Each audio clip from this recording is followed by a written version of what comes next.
જો પેલા આ ભેળનું છે, પેલા તેલ મૂક્યું છે. એક થેલીએ હિતેશભાઈ કેટલું તેલ નાખવું પડશે? એક થેલીએ 150 ગ્રામ. 150 ગ્રામ જેટલું તેલ નાખવું પડશે. પેલા તેલ થોડુંક આવી જાય. લસણ ઉમેરે છે હિતેશભાઈ. લસણ છે સૂકેલું લસણ છે. સૂકું લસણ અંદાજિત કેટલું હોય છે? 100 ગ્રામ જેવું. 100 ગ્રામ જેવું.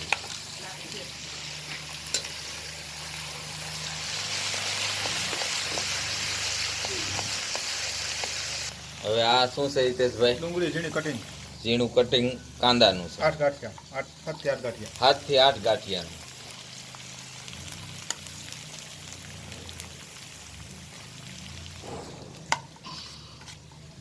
આપણે કાંદાને તેલમાં છે હવે કેટલું હળહળવા દેવાનું? તેલમાં સડી જાય ત્યાં સુધી. સડી જાય ત્યાં સુધી. બરાબર. ટમેટું. હવે આ કાંદા છે એ સડી ગયા છે એટલે થોડાક ટમેટા કેટલા નાખવાના? ટમેટા 5 ટમેટા. 5 ટમેટા.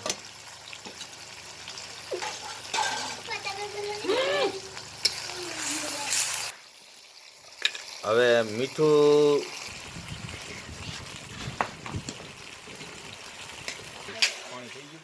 હવે ટમેટું ને કાંદા જે નાખેલા છે તેલમાં એને પૂરેપૂરું સડવા દેવાનું. એકદમ ગ્રેવી થઈ જાય ત્યાં એકદમ સુધી. ગ્રેવી થાય ત્યાં બોલ. હળદર. હળદર કેટલી નાખવાની? કલર આવે એટલે. આપણે કેટલી નાખીશું? 2-3 ચમચી. 3 ચમચી.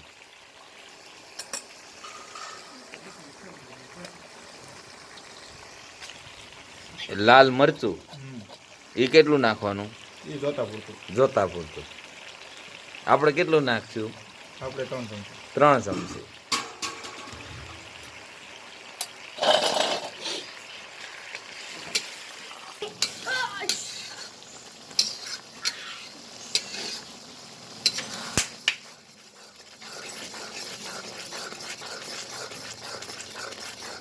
પાણી હવે પાણી નાખીશું.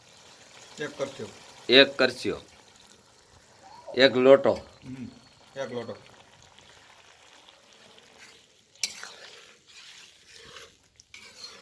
એટલે કાંદા અને ટમેટા સડી જાય તે પછી નાખવાનું ને પાણી? કાંદા ટમેટા બધું સડી જાય લસણ પછી જ નાખવાનું. હવે આ આપણે ગ્રેવી છે કાંદાનું ને એને ઉકળવા દેવાનું પાણી નાખીને. એટલે એ એકદમ ગ્રેવી થઈ જાય તે પછી બટેટું ગળવી દેવાનું. તે પછી બટેકું નાખવાનું. બટેટું ગળીને પછી સવાણું નાખી દેવાનું. હવે બટાકા ને ગ્રેવી થઈ ગયું એટલે હવે બટાકા નાખ્યા એમ. કાંદાનું ને ટમેટાનું એકદમ હેલ્ધી ગ્રેવી બની ગયું. બટાટાનું શાક થઈ ગયું. રોટલી ખવાય એવું. હવે બટાકા જે બાફેલા હતા એ કેટલા આપણે નાખ્યા? 1/4 કિલો જેવા. 1/4 કિલો જેટલા નાખ્યા.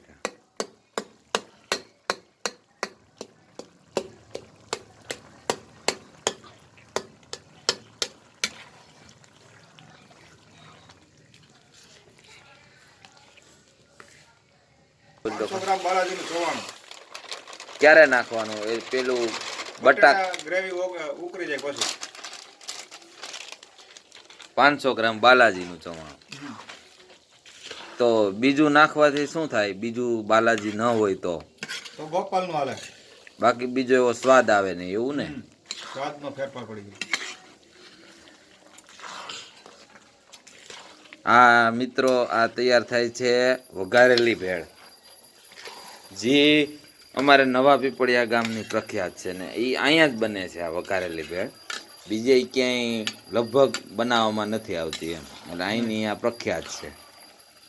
હવે આ સવાણું નાખ્યું એ એકદમ સડી ગયું છે. બધું સવાણું બધું પોહી ગયું. પોચું થઈ ગયું. પોચું થઈ ગયું સવાણું.